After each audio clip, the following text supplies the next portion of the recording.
In 1945, some workers in Egypt accidentally dug into an early Christian tomb. Inside, they found a large jar containing 13 leather-bound manuscripts, which were composed of 48 separate works. Practically all of these works are Gnostic, meaning they teach salvation through mystical knowledge.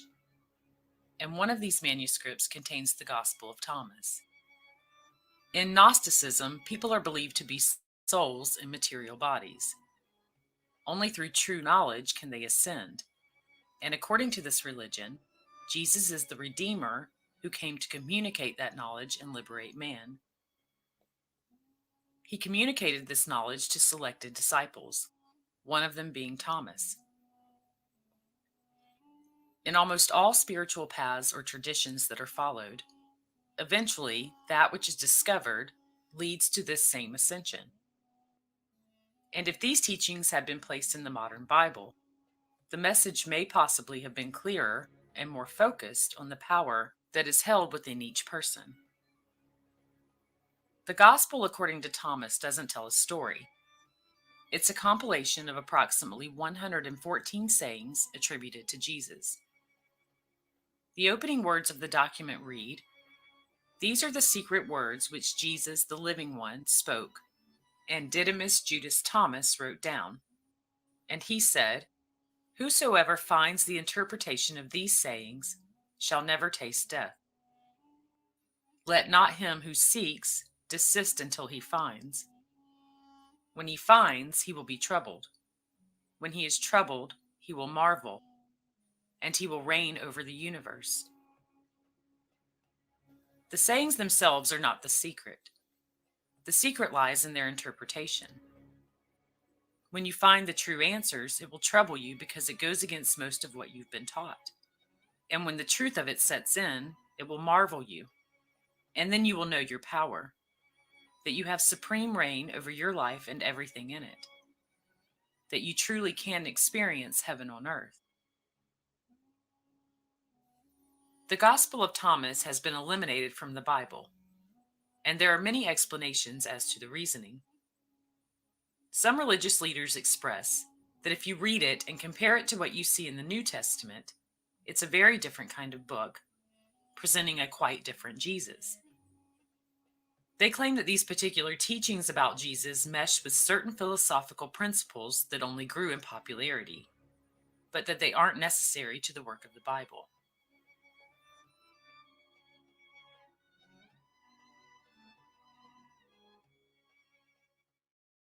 How many have heard of the lost Gospel of Thomas? The lost Gospel of Thomas. Some of you have heard of that text. Very, very powerful text.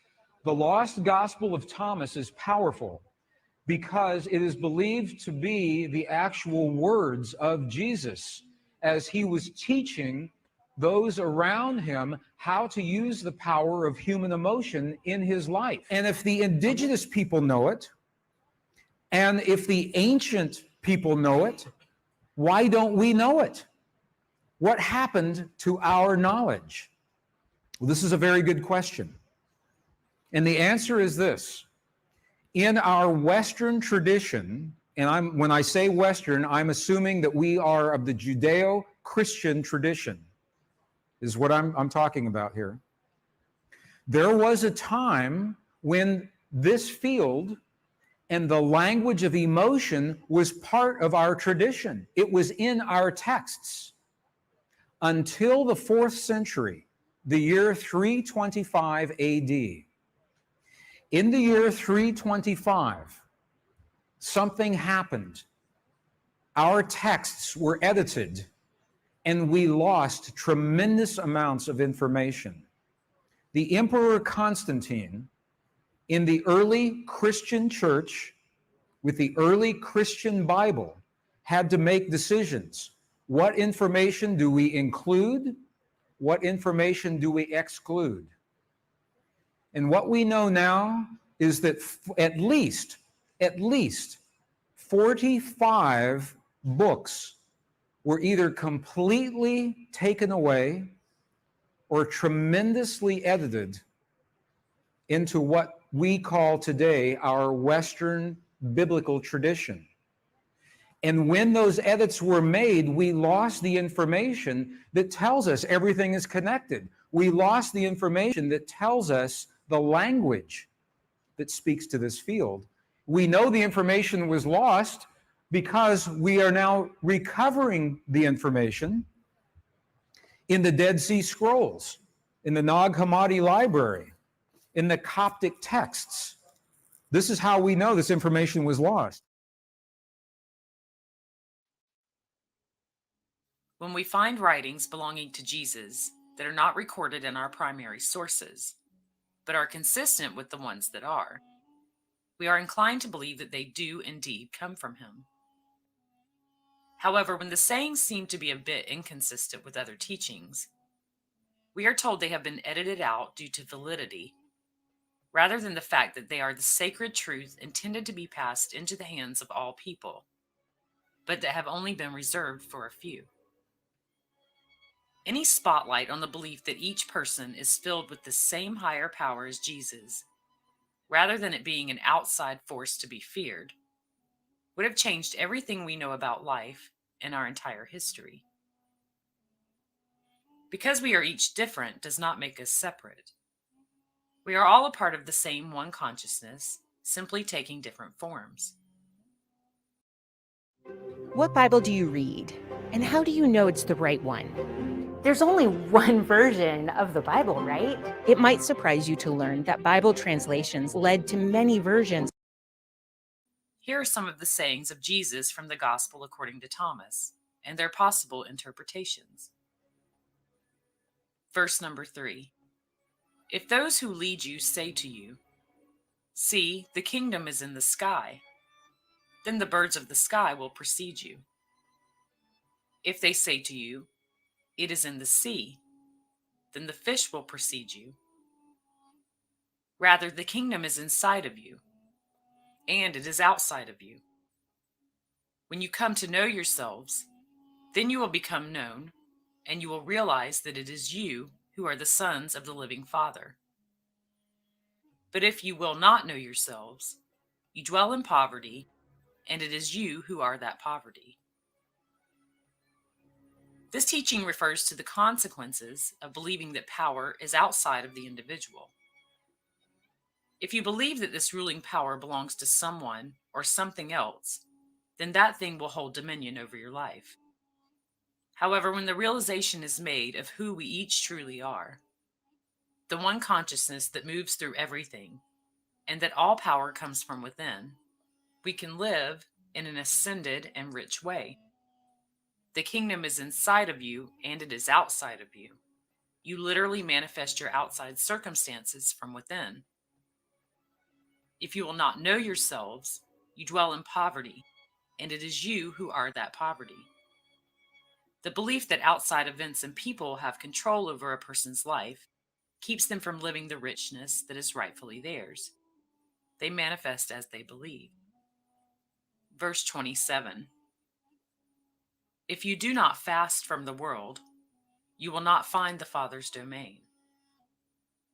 If we do not turn away from the things that disturb us and believe in the power within to change all things, we will continue to experience that reality in our lives. Verse 50. If they say to you, "Where did you come from?" say to them, "We came from the light," the place where the light came into being on its own accord and established itself and became manifest through their image. If they say to you, "Is it you?" say, "We are its children. We are the elect of the living Father." If they ask you, "What is the sign of your Father in you?" say to them, "It is movement and repose." The word light is used to portray the origin of humans. The light is the consciousness of each person, manifested as a physical being. It is the all in all that exists as each individual. Consciousness lives through us as activity and awareness. Verse 77. Jesus said, It is I who am the light which is above them all. It is I who am the all. From me did the all come forth, and unto me did the all extend. Split a piece of wood, and I am there. Lift up the stone, and you will find me there. This explains that the one consciousness lives within everything. What lives in him also lives within all other things. Verse 113.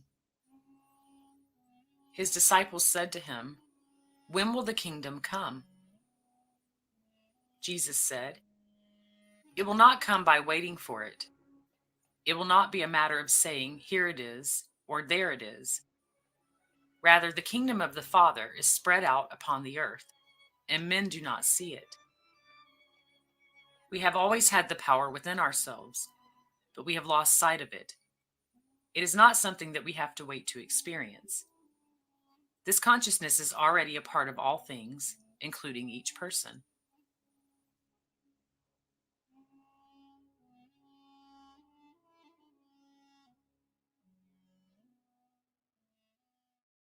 To unleash the force of the divine matrix in our lives, first, we have to understand how it works, and the science tells us how it works.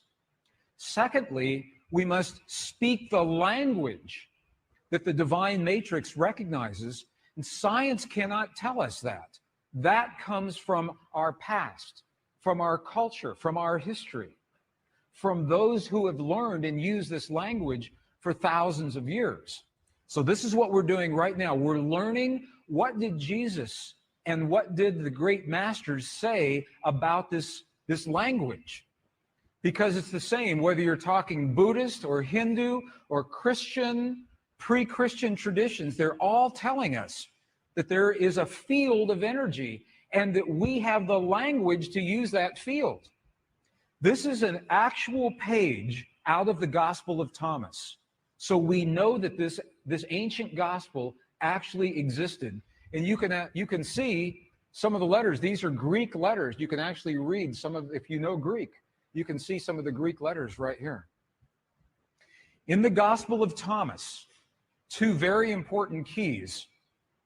This was written right around 300 years after the time of Jesus. In this gospel, okay, so here's what we're doing. We've been in the Buddhist monasteries in Tibet, and they're telling us that that feeling is the prayer, one. Two, that we must feel as if our prayers have already been answered. Okay, and now we're in an Egyptian monastery with the texts that used to be our tradition before they were edited, and we're going to look at the instructions that tell us how to do that. Okay if we do that? Is that good? Okay. Gospel of Thomas. If you have a copy of the Gospel of Thomas, this is verse 106, translated from the Nag Hammadi Library. And if you do not have a copy, it's in our books, and you can go to any library and pick this up. Verse 106. Look at what the Lost Gospel of Thomas says. It says, when you make the two, thought and emotion, one. So the Gospel of Thomas is talking about thought and emotion. It's saying when you make your thought and your emotion one, look at what happens. You will say to the mountain, "Mountain, move away," and the mountain will move away.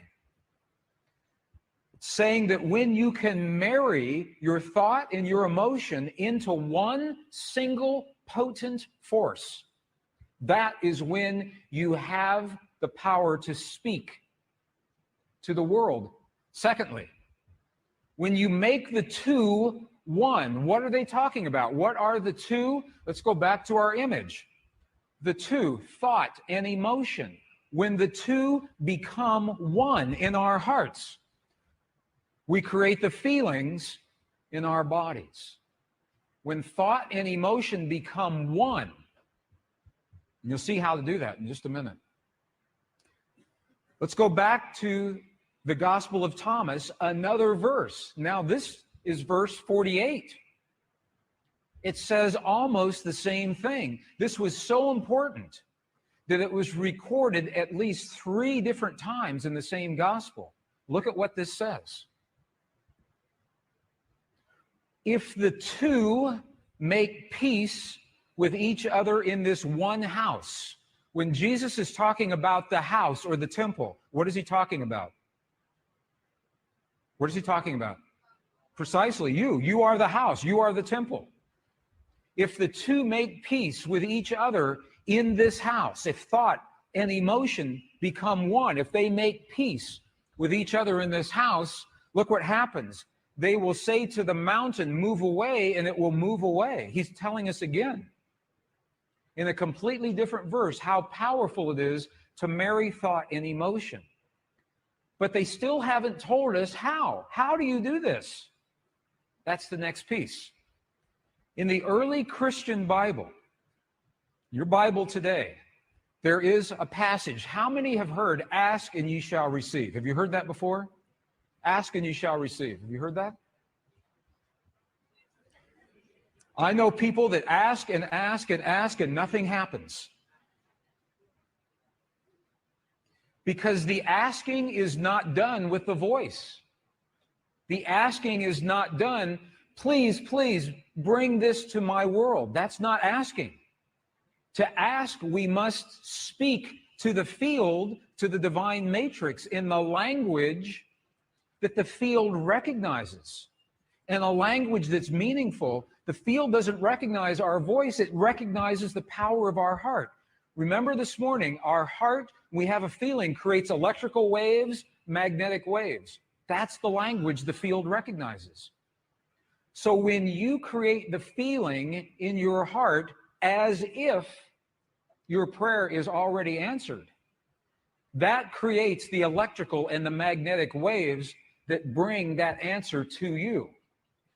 In the Bible that you have today, the King James Version, John 16, 23, 24, what you have is the condensed version. You have the edited version. The edited version looks like this. This is the edited version. Whatsoever ye ask the Father in my name, he will give it to you. Hitherto have ye asked nothing in my name. Okay? Ask and ye shall receive, that your joy may be full. Okay, this is the edited version. This is so amazing to me because they took out the 2 sentences that tell us how to ask. In the 4th century, when the edits happened, they took those 2 sentences out. Would you like to see those 2 original sentences? Okay, we'll go back into the original Aramaic and we'll look at a new translation. This is the original Aramaic. It begins, it looks very similar. So this is the retranslated version with the missing pieces. All things that you ask straightly, directly from inside my name, you will be given. It says, so far you've not done this, because if we ask with our voice, we have not done this. Now here's the piece that was edited. Here is what was lost. Look at these 2 very powerful sentences. Ask without hidden motive and be surrounded by your answer. Be enveloped by what you desire, that your gladness be full. Look at what it's saying. It's not saying to speak a word. It's saying to be surrounded, to feel as if. If you are surrounded, you are feeling as if your answer has already happened. Be enveloped. If you want the perfect relationship in your life, if you want the healing in the body of your loved ones, feel the feeling of what it is like as if that has already happened. Be enveloped by what you desire, because that is when your thought and your emotion become one. You think the thought of the healing in your loved ones, and you feel the love of that thought. They become one, and that is the language that this field recognizes. Does that make sense? Are you okay with that? You're going to see an example of this, another example here in just a moment. Ask without hidden motive. What does that mean? Hidden motive. Ask without judgment. This is precisely what the Buddhists are telling us. Ask without the judgment of the right or the wrong or the good or the bad. Ask without the ego. Ask from the heart. Is this meaningful to you? Is this helpful at all? Let me give you an example then. Because to be, if it says be surrounded, that means to feel as if. To feel as if.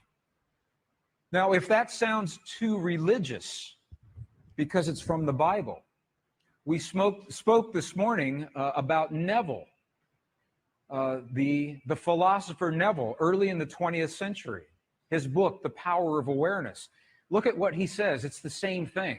Neville says, you must make your future dream a present fact now by assuming the feeling of your wish fulfilled to come from the place that it's already happened.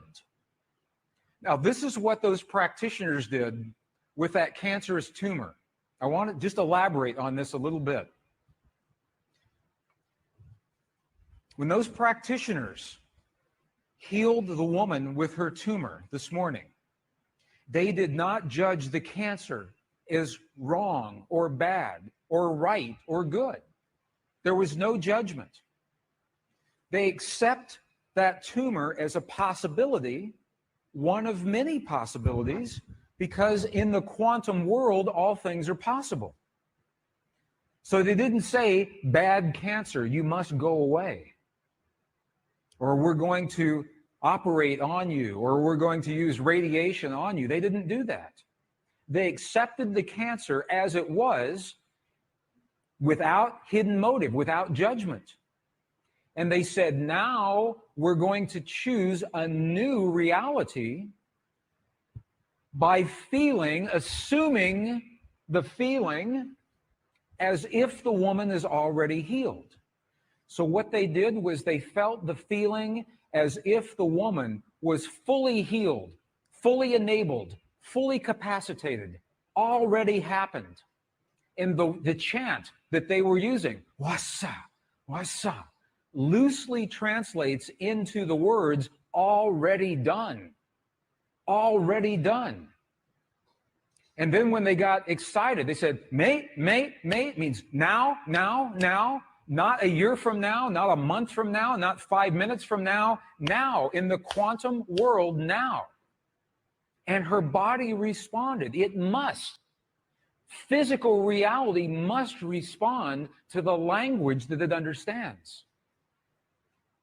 So in the Buddhist traditions, they are telling us the quality of the feeling.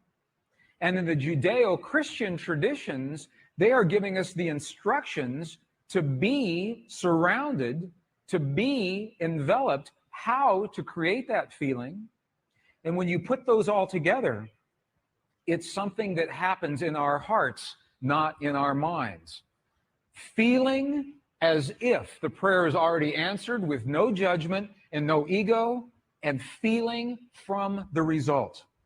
Feeling from the result as if it's already happened. Are there any martial artists here in the room? Karate experts? I studied martial arts when I was in my 20s and 30s, a little bit in my 40s and 50s. Have you seen martial artists when they demonstrate their focus by breaking a concrete block? Have you seen that? You've all seen that before, right?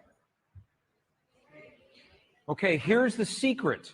Here is the secret to breaking that block. When the martial artist is focused on that block, the very last thing that they are thinking is about their hand hitting the block. because if they think about that, they know it will hurt. So they focus on what happens after their hand has passed through the block, as if it has already happened. They focus on a place below the block and feel the feeling as if their hand is already in that place. That is a metaphor. That is an equivalent for what we're doing with the power of emotion. Feeling as if the experience has already happened. The Gospel of Thomas represents our connection to consciousness and all that is. It is the knowledge that liberates man. If a person does not experience this higher consciousness, they believe themselves to be separate, alone, and simply a victim of circumstance. To break free from any manifested reality that does not serve what a person desires, the false image of the self must be replaced with the true knowledge of who and what we each are, and the power that we each possess.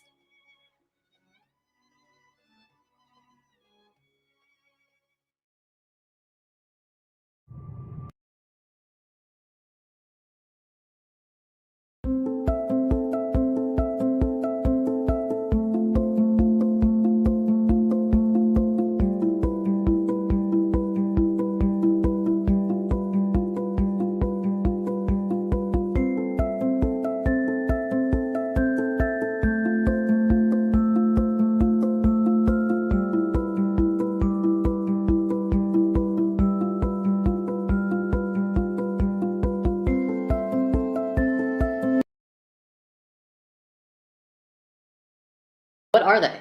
No, seriously, look at all these amazing structures and forms. They're beautiful, they're powerful, and they're life. Crystals are the essence of life manifesting within the earth, the blossoms of the mineralogical portion of the earth. Recognition of these energies and forms of crystals can greatly benefit your personal growth. It is a very basic consciousness, not as intricate or advanced as some life on earth. Crystals definitely don't have the thinking capacity of humans, or even the biological reproductive systems of plants, but they are life. And today I'm going to show you how this works.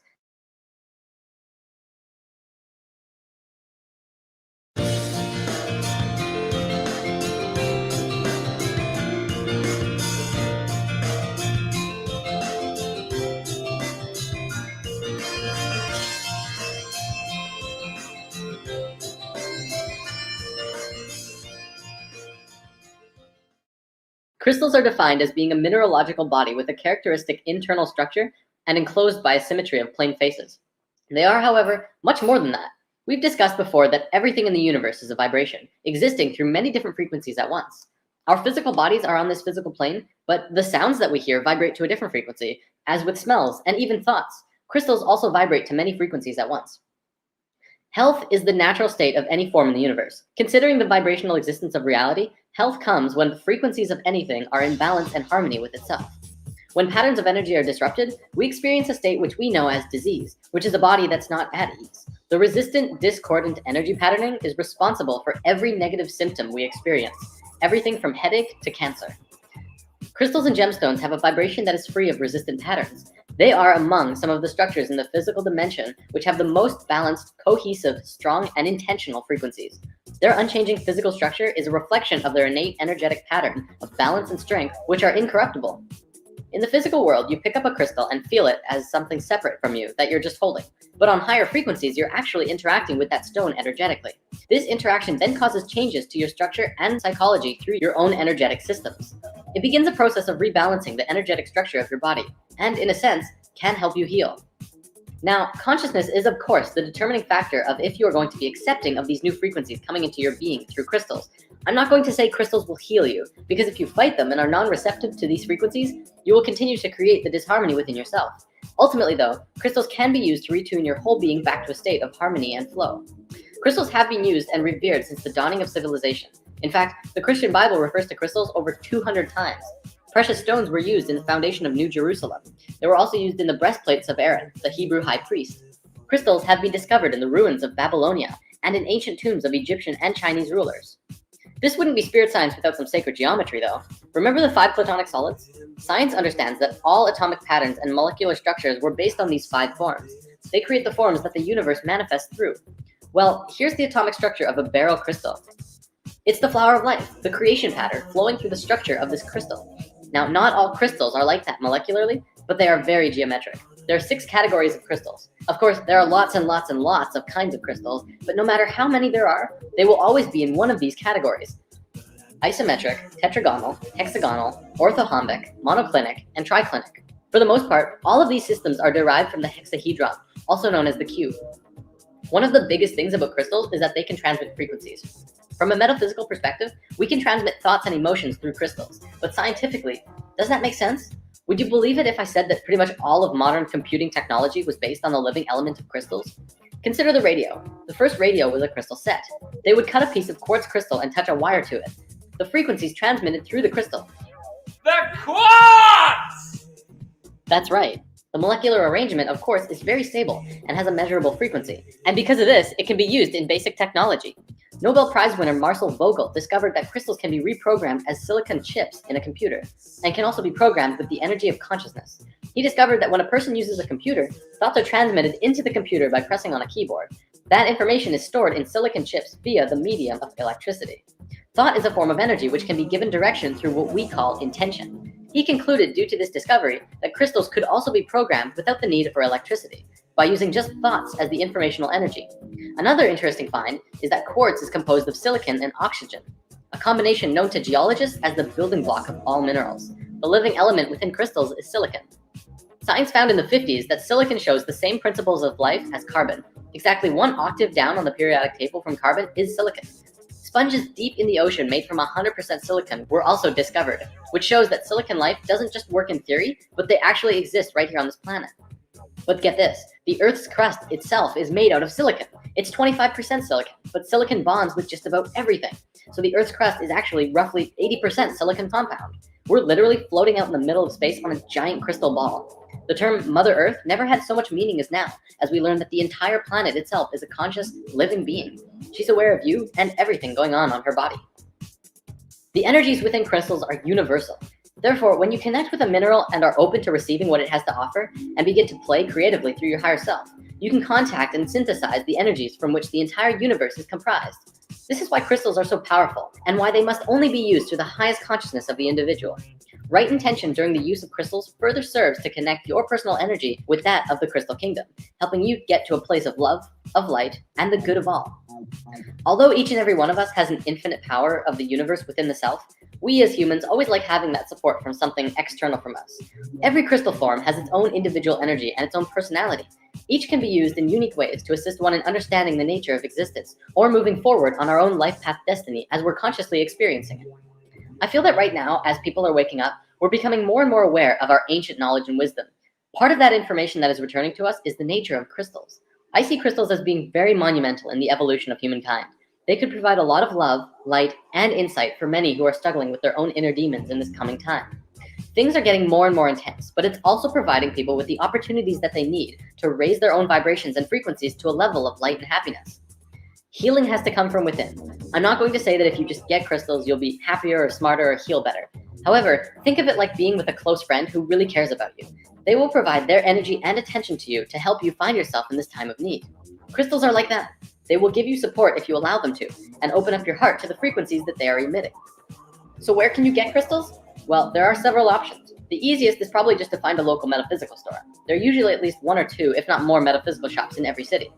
You can find tons of pocket stones, usually ranging from 50 cents to $2 or $3. Of course, the bigger and bigger crystals you get, the more expensive they become. If you're hunting for bigger gems to purify the frequencies in your house, it's always fun and cheaper to go gem mining. Some gem mines actually allow you to go in with a pickaxe and mine your own crystals, and others have sand and water mining as well. This is a really fun experience, and I highly recommend it for anyone who's exploring crystals.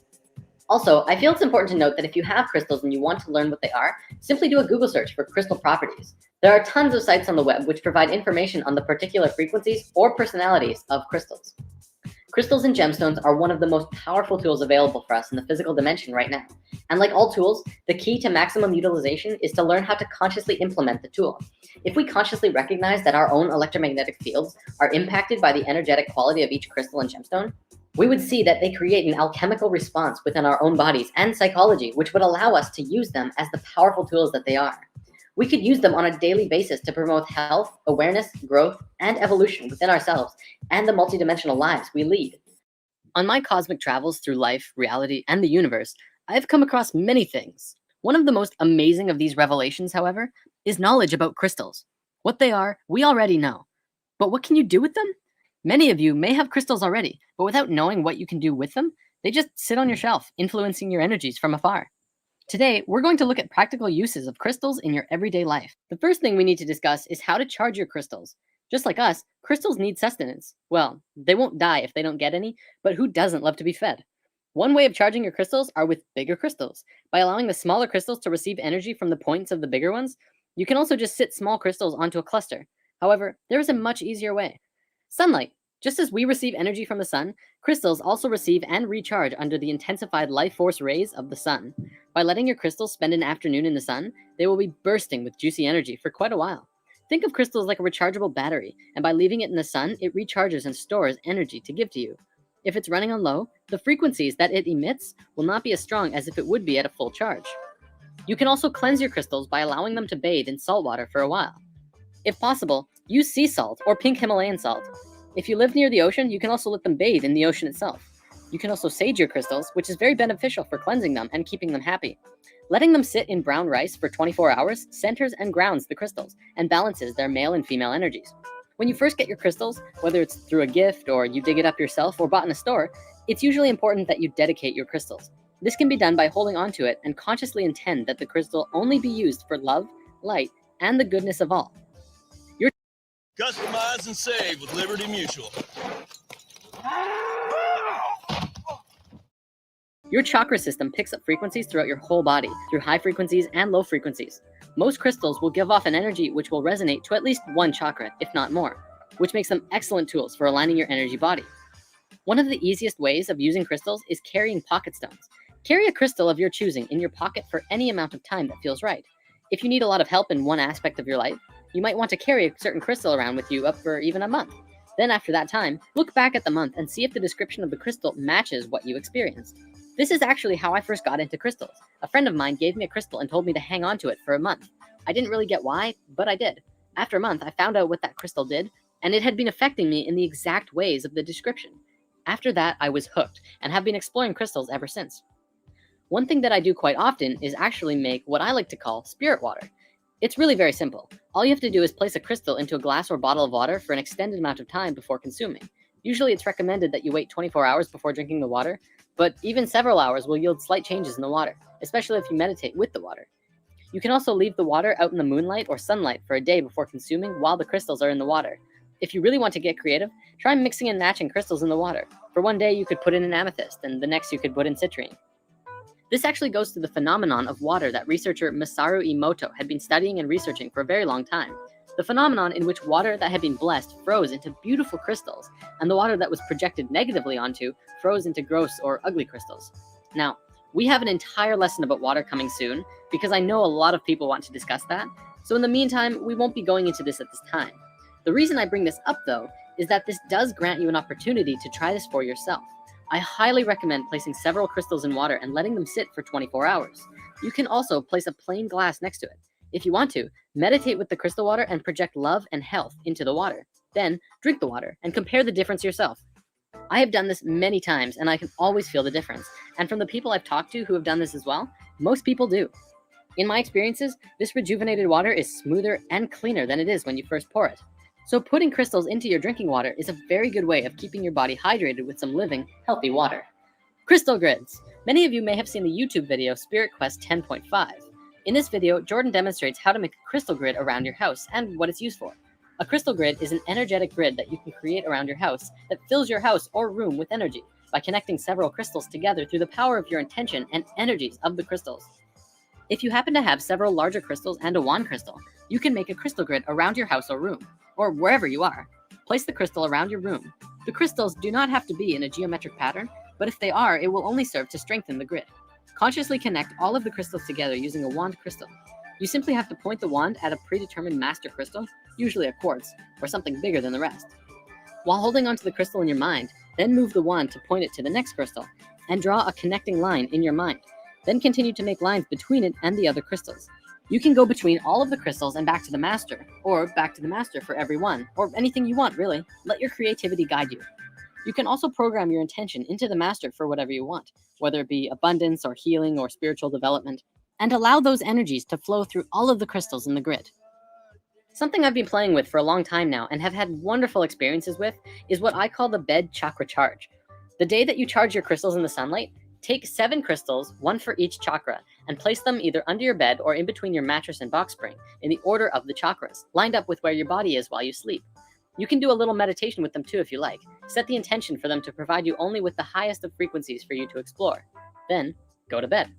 The first time I did this, as well as pretty much every time after, I would fall asleep and wake up after about 4 hours or so. Except I would be fully charged and wide awake, as if I was an iPod plugged into a socket, and I'd be ready to start the day. None of that lazy, tired morning routine at all. It was phenomenal. Not only that, but I also had amazing dreams when I did that, and I don't always remember my dreams. Again, I'm not saying that this will happen, but that it's a possibility as it's what I experienced, and it would be very interesting to see how others reacted to trying such an experiment. Also, don't feel that you need to place the crystals under your bed. If it's not possible, you could put them in your pillowcase or on your night shelf or something like that. The possibilities are infinite. And of course, we could not talk about crystals without talking about meditation. You can learn so much from crystals by working with them in meditation, and they can also greatly benefit you with finding the peaceful meditation state if you're struggling with it.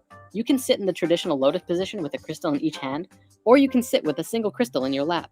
You can also just place them nearby if you don't want to touch them. And of course, like with the Bed Chakra Charge, you can place crystals on each chakra as you lay down and allow your body to receive their energies naturally and intimately. What you experience from working with crystals will be up to you to discern, but many report crystals magnifying one's personal energy by merely focusing and connecting it with the universal energies. Crystals can assist in manifestation, but one must understand the difference between want and need. In manifestation, there is a thin line between helping the universe provide that which is necessary and attempting to force the universe to provide that which is desired. Unfulfilled want is one of the true sources of unhappiness.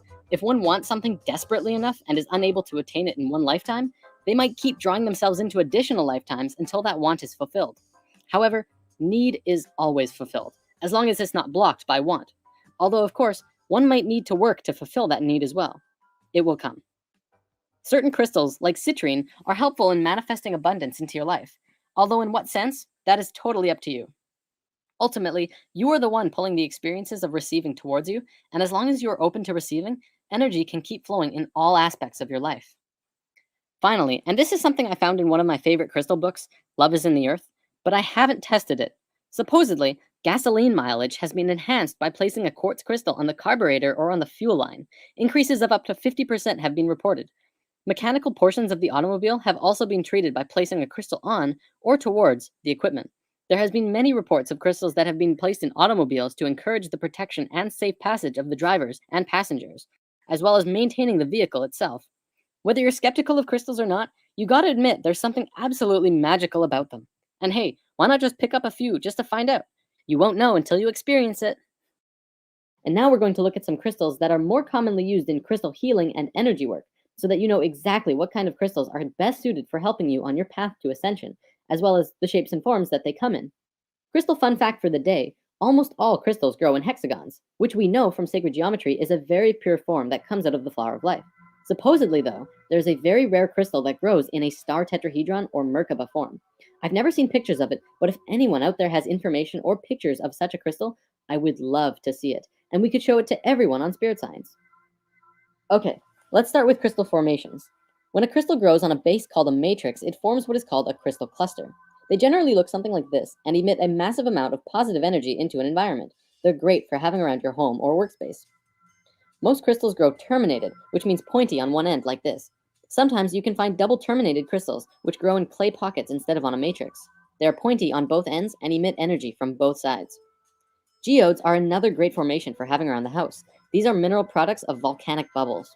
Very powerful. Crystal spheres are crystals that are contoured into a spherical configuration. This is one of the most powerful forms a crystal can take because it emits the same frequency in all directions. When held or worn, they purify and fill the gaps in the entire auric field. If you have a larger one, you can gaze into the crystal to help with the evaluation of a present situation or circumstance. If you've ever wondered where the legends about psychics with crystal balls came from, it actually has some substance behind it. Crystal eggs are similar to spheres, but are in an egg shape. These are great for meditation and used in reflexology, zone therapy, acupuncture, and shiatsu. It contains a harmonic balance of male and female energies. Crystal singing bowls are a crystal that has been fashioned into a bowl. You play it by moving a mallet around the outer edge, and it creates an absolutely beautiful sound. If you haven't ever heard one of these before, you have to hear it in person. The sound resonates through your entire body at so many frequencies at once. It's amazing. Palm crystals are wide, oval-shaped pieces, which are great for meditation. You can get crystal pendulums, which are dowsing tools for following your intuition. The basic idea is that you hold it in your left hand and ask yourself a question, and allow the pendulum to swing. Depending on the direction, if it swings or goes in circles, it gives you a yes or no answer. Try this one out for yourself. It's actually pretty cool on how it works. Phantom crystals are very cool. These are crystals that grow over top of other crystals. So what you get is a crystal with an amazing crystal phantom in the middle. They're very beautiful, very powerful, and supposedly great for working with past life memories in meditation. A tumble stone is another word for what I call pocket stones. It's a piece of raw crystal that has been tumbled in a metal canister until it's nice and smooth, and feels like a pebble. Great for pockets and pillows. Wands are solid pieces that have been carved or smoothed into a wand shape, and sometimes have metal, wood, or other materials attached to it to design the wand. Wands are excellent for directing energy and healing work or making crystal grids. Okay, now let's look at some crystals themselves. We'll go over the basics and also note that I'm providing a PDF of all of this crystal information so that you can print it out and keep it in your wallet so that you can have a handy, quick reference guide to crystals whenever you're out and about. I can't tell you how handy it is to have when you walk into a store like this. Agate is known as the strength stone. Courage and strength for body and mind. Facilitates perceptiveness and precision. Is grounding and energetic. Balances the yin and yang energies within the body. Aquamarine provides emotional and intellectual stability and clarity of the mind, aids with self-expression, calms nerves, dispels intolerance, and helps banish fears and phobias. Amazonite aligns and balances the mental and etheric bodies, calms nerves, aids creative expression, and cuts through illusion, brings joy, clarity, and an understanding of universal love. Rose quartz is the stone of love. It balances, heals, and rejuvenates the emotions, cools hot tempers, clears stored anger, guilt, and jealousy, and encourages compassion and harmony. Calcite facilitates an awareness and understanding of nature, aids in the remembering of astral travel experiences, and alleviates fear. Carnelian aids concentration and memory, stimulates the inquisitiveness and dispels apathy, enhances attunement with the inner self.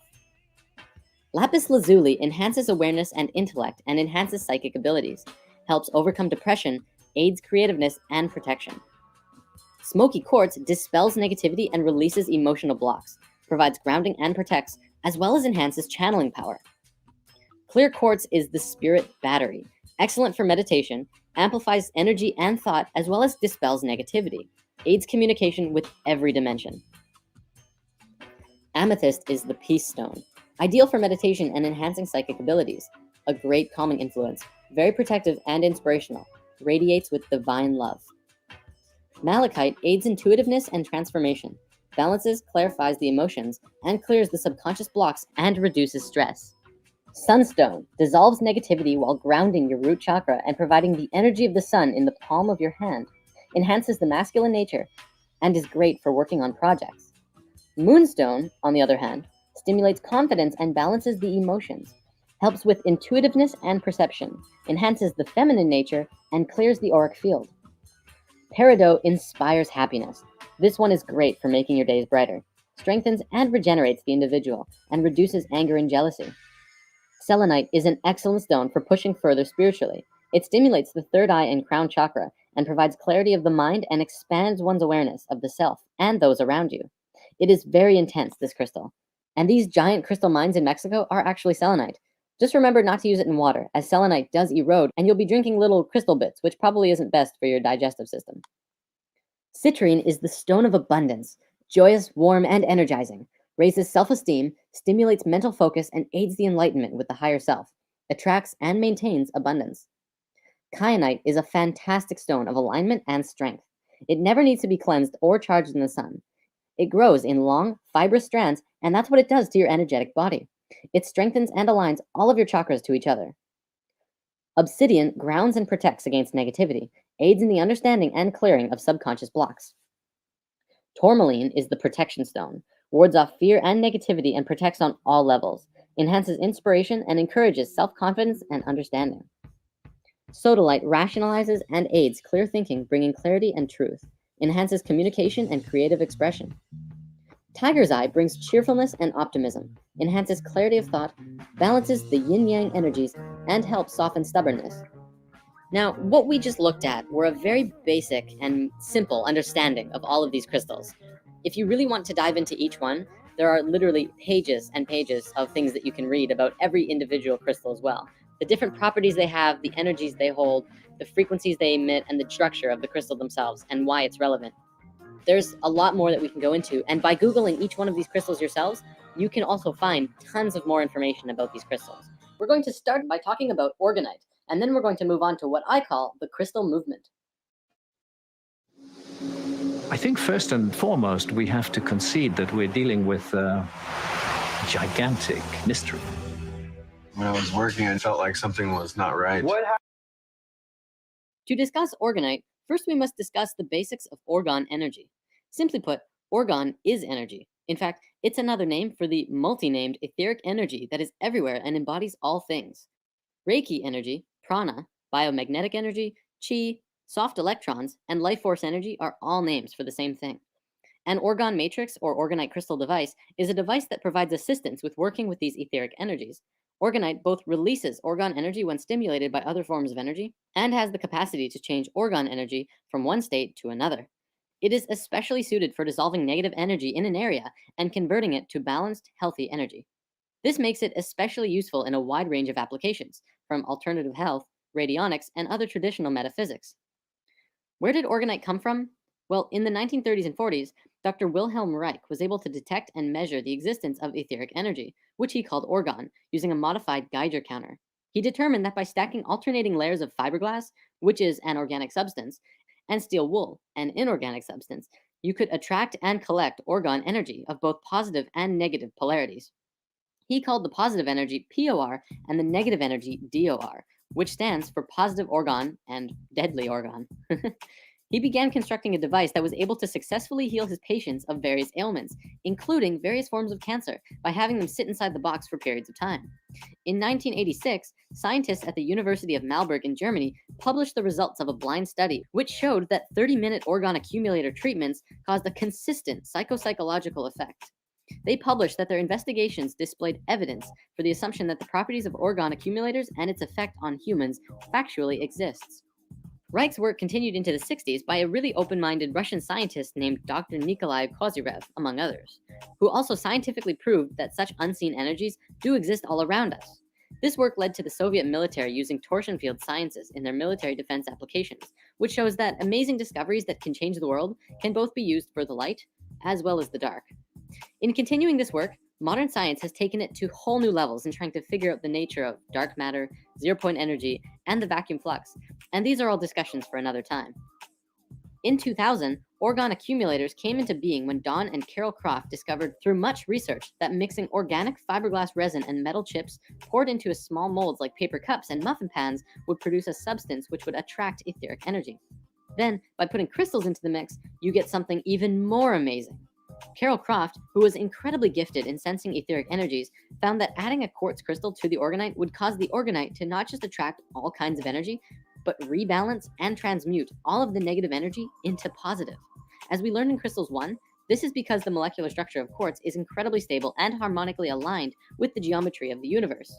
Organic substances attract and hold a scalar charge, while metallic substances tend to repel it. Basically, orgonite pulls in bioenergy, and while energy is inside the device, metal particles and organic resin both push and pull on it in all directions at the same time. This puts friction on the energy, where the crystal will begin to create order from chaos by aligning the structure of the energy into a more positively aligned pattern. Crystals and gems all have their uses that we've looked at, and orgonite does too. Orgonite is good for putting in an area that is needing a transmutation of a lot of negative energy into positive energy, and depending on what that situation is, you may need lots or very little. There's actually one final thing I'd like to bring up about Orgonite, which is actually called tower busting. It has been widely experienced that the widespread use of cell phone towers create a thick blanket of DOR, or negative orgone energy, around the areas between them. This saturates our homes and communities with negative energies that promote drought, negativity, fear, and so on.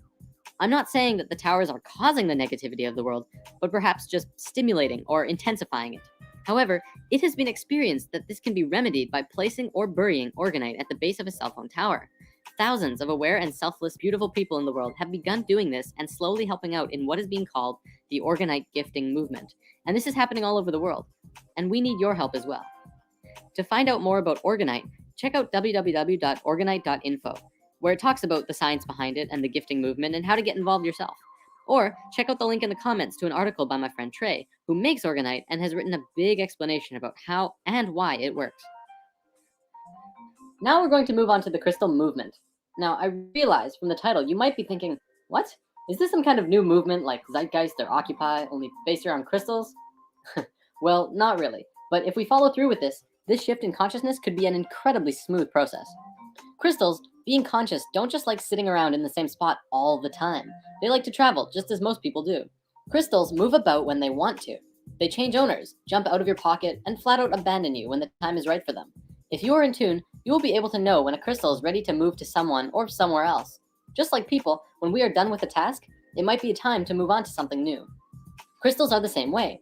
I've had many experiences where a crystal of mine that I loved decided to leave, stay somewhere else, be with someone else, or just flat out vanish on me. It's all fine though, because that's where it went, which means that's where it needs to be.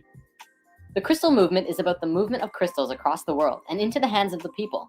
It's time for crystals to help the human race find ourselves and return to a higher state of awareness and frequency by bringing in pure and high frequencies that we need. All over the world, people are beginning to give crystals and move them around. They're giving them as gifts for holidays and birthdays. One thing I've started doing is actually carrying around a little bag of crystals with me all the time to hand out to people that I encounter as I go about my day. When a person who's down on their luck asks you for some spare change or a cigarette, you can reply, "Sorry, I don't have any change, but I'd love to share a crystal with you," and then briefly describe what it is this particular crystal does, if you know, and wish them safe journeys on the path that they are walking. I encourage everyone to try just doing that. What you're doing is literally giving out a little pocket of love or abundance or insight, and who knows what will manifest into their life. It feels absolutely incredible. It's so good to share crystal magic with people and to see their eyes light up when they're holding their brand new rose quartz or kyanite or whatever. Ultimately, it's just spreading goodness. If you're shy and don't necessarily want to hand them out to strangers, you could also just leave them wherever you go. Jim Carrey said that he used to go around and write, "Have a great day" on $20 bills and leave them around the city for others.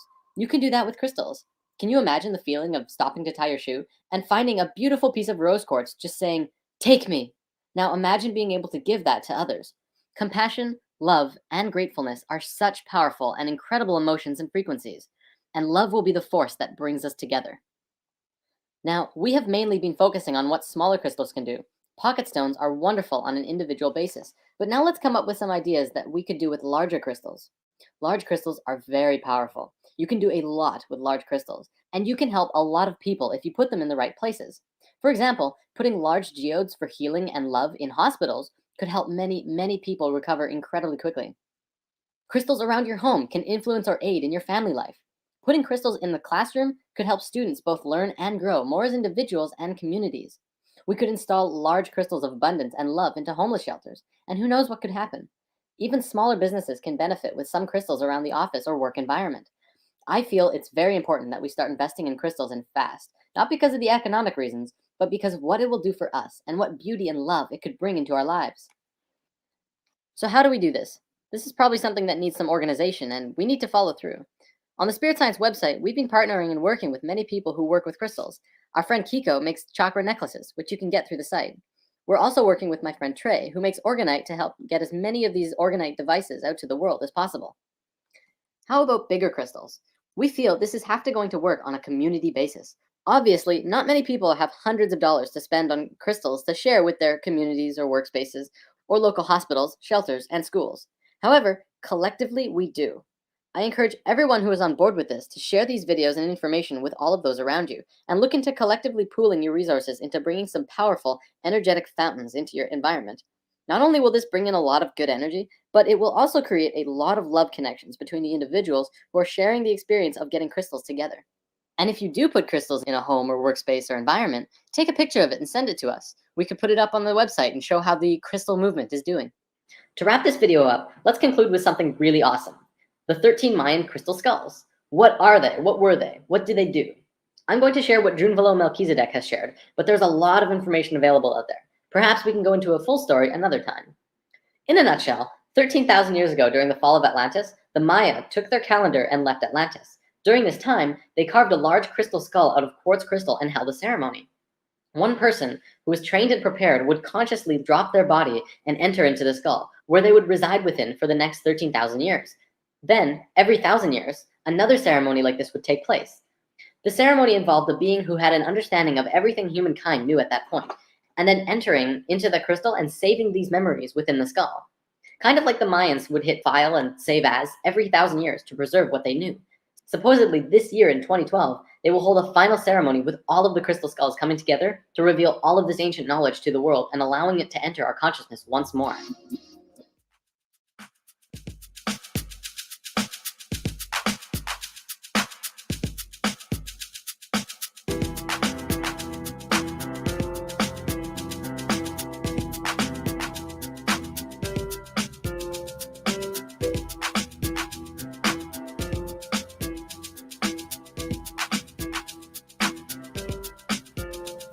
The sunrise is so bright, a good time to open up your eyes. The warm kiss of the rays bliss. Breathe in and clear your mind.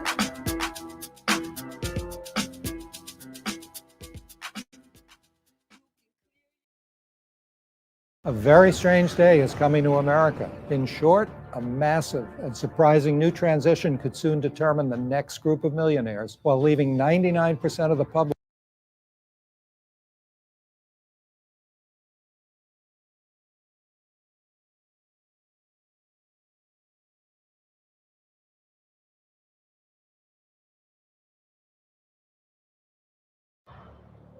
August 26, 1946. A U.S. scientific expedition called Operation High Jump departs for the South Pole. It is led by esteemed naval officer and explorer, Admiral Richard Byrd.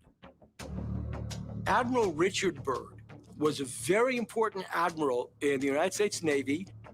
He graduated the United States Naval Academy at Annapolis. He fought in World War I, and after the war, he became an explorer. In 1926, Byrd made worldwide headlines when he and Navy Chief Aviation Pilot Floyd Bennett became the first people to ever fly over the North Pole. For their efforts, both men received the Congressional Medal of Honor.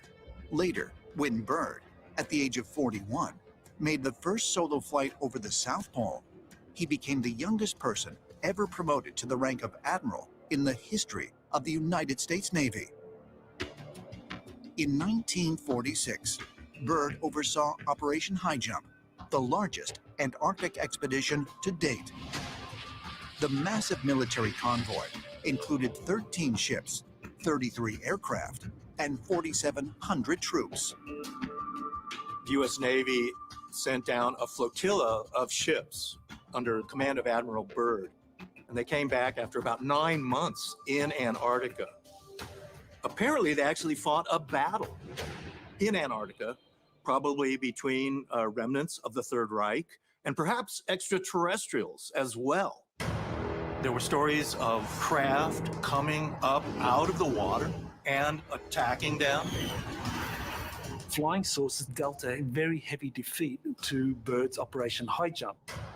He gave a report in March of 1947 that said a new enemy had been discovered that could fly from pole to pole in an instant.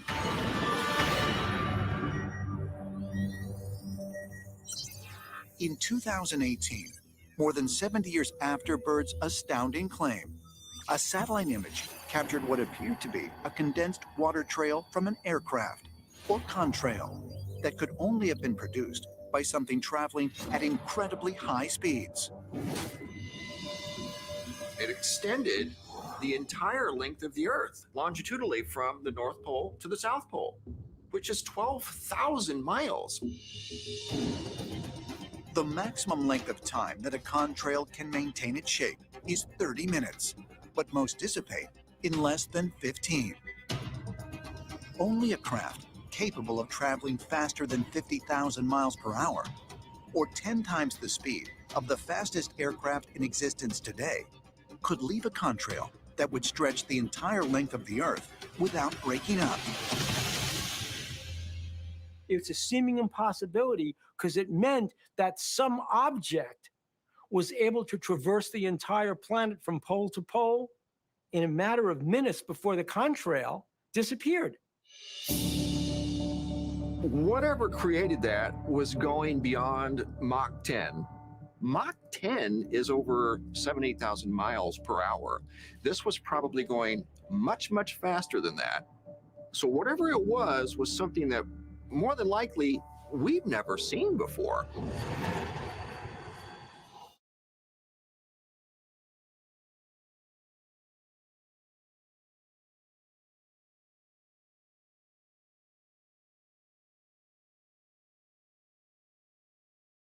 You're ready to start your own business, to turn that passion into a paycheck.